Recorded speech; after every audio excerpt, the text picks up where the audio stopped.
戒律唔係要箍住你嘅。信佛啊，高啲嘅，勁啲嘅咁。原來好牛嘅，因為穿咗羊水已經2日啦。維摩經都講咩嘅道理係最可怕嘅咧？就係似是而非嘅道理。念到心空，佛亦忘。所以係你高，我而家盡量咧就即係壓制住自己，唔好俾你太過高。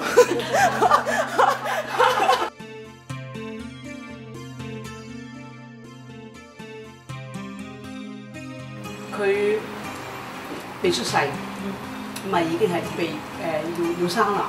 咁嗰時真係後生啊，穿咗羊水，原來好危險，因為穿咗羊水已經2日啦。B B 就幾乎就實焗死㗎啦，咁樣嘛。係啦，咁嗰陣時嘅時候咧，我就喺呢一段時間之中咧，就等12車啦。咁啊，個人好似好攰，昏昏沉沉，唔想落床啊，即刻要瞓床啊 ，call 12車啦，咁樣昏昏沉沉嘅時候咧，奇怪，有個女仔17歲，長長啲頭髮，抱住個 B B， 抱住個 B B 俾我，你要唔要啊？咁嗰陣時自己都要生 B B 啦嘛，你要唔要啊？我要，咁要咧，佢跟住就女嚟個噃咁。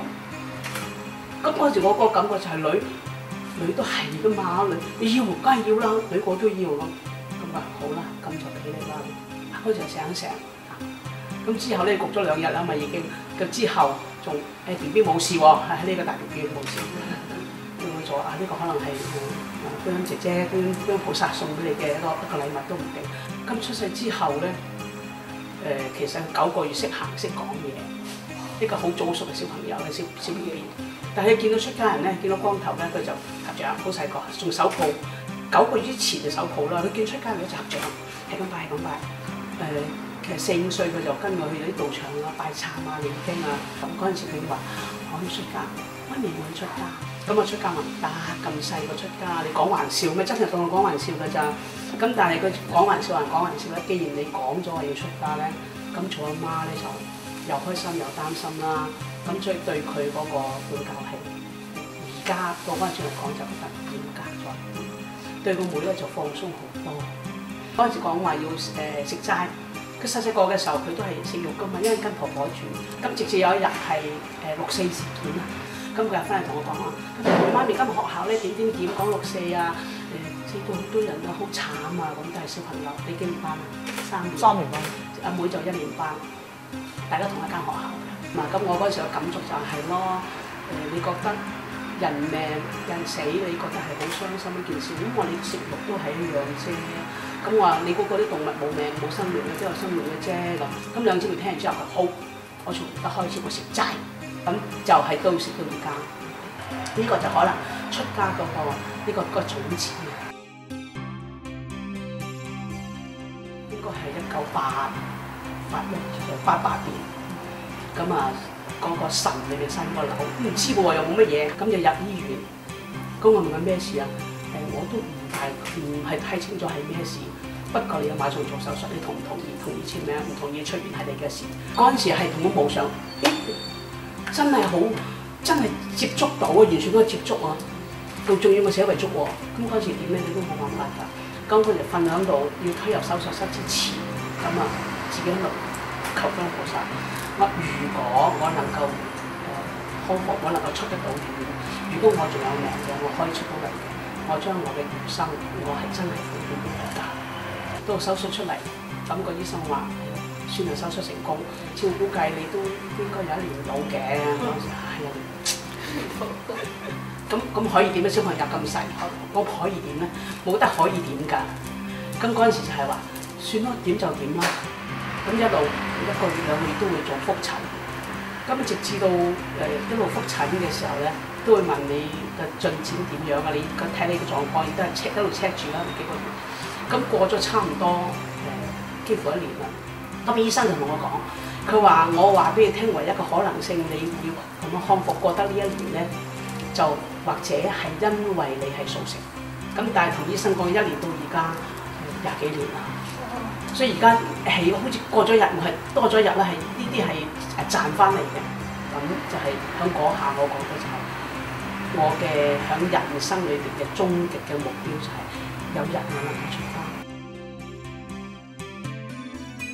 一般人對於話信佛咧，都會係覺得迷信啊、老土啊咁樣，甚至乎嗰個年代都冇人會去國貨公司買嘢咁樣，都會覺得係即係總之係即係中國傳統嘢就唔好嘅咁，有啲咁嘅態度。咁其實而家好啊，啲前輩做咗好多嘢，咁慢慢啲人年青人咧會覺得信佛啊高啲嘅、勁啲嘅咁就有啲唔同。咁所以以前一路個諗法都會係希望俾人感覺係年輕嘅出家。就係有一個新嘅面貌出到嚟，等人哋改觀下，對佛教有一個清晰啲嘅，唔好話係咁片面嘅見解咁樣咯。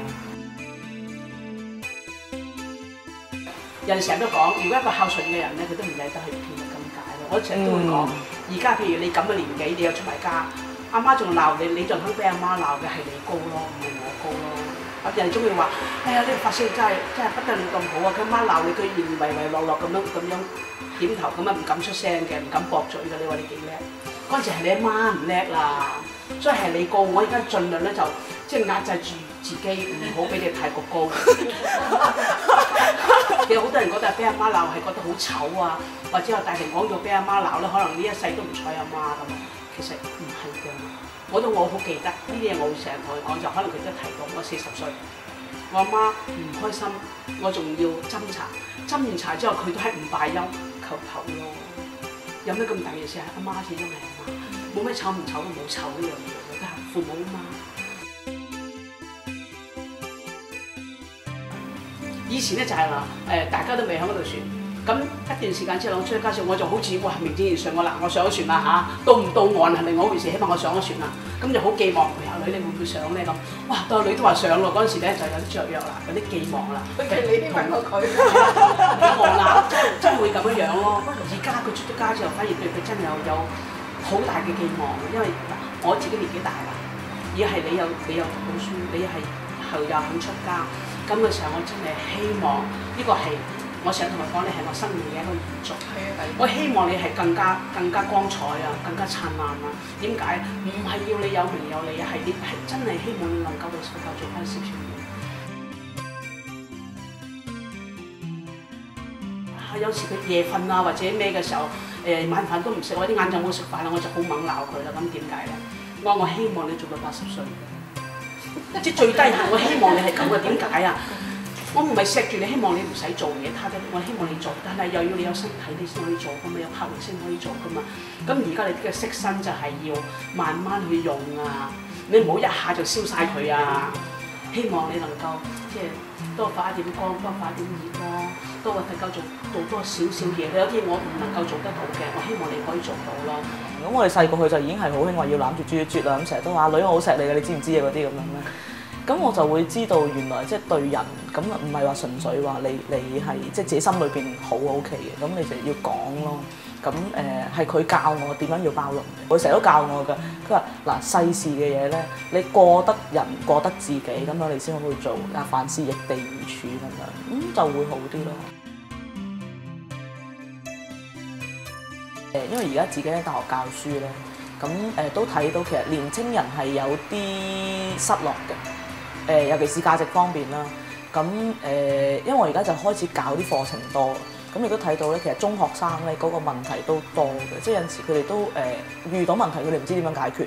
我哋以前好就好在咧，去到預科嘅時候，我哋有中國文化科，咁裏邊會教多中國傳統嘅嗰啲價值出嚟，都知道即係咩叫孝啊，咩叫仁啊，呢啲咁樣嘅道德水準咯。咁但係而家年青人就似乎喺呢啲方面好似有啲空虛。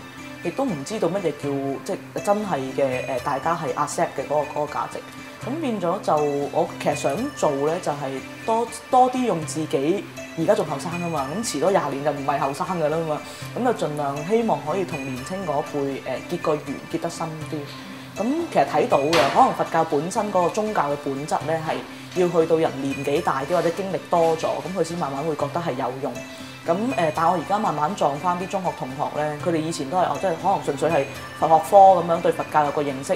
咁而家好多都話啊皈依啦，夜晚都會去誦下經啊，有陣時參加法會啊，去邊度聽經啊，哎呀好好啊咁樣。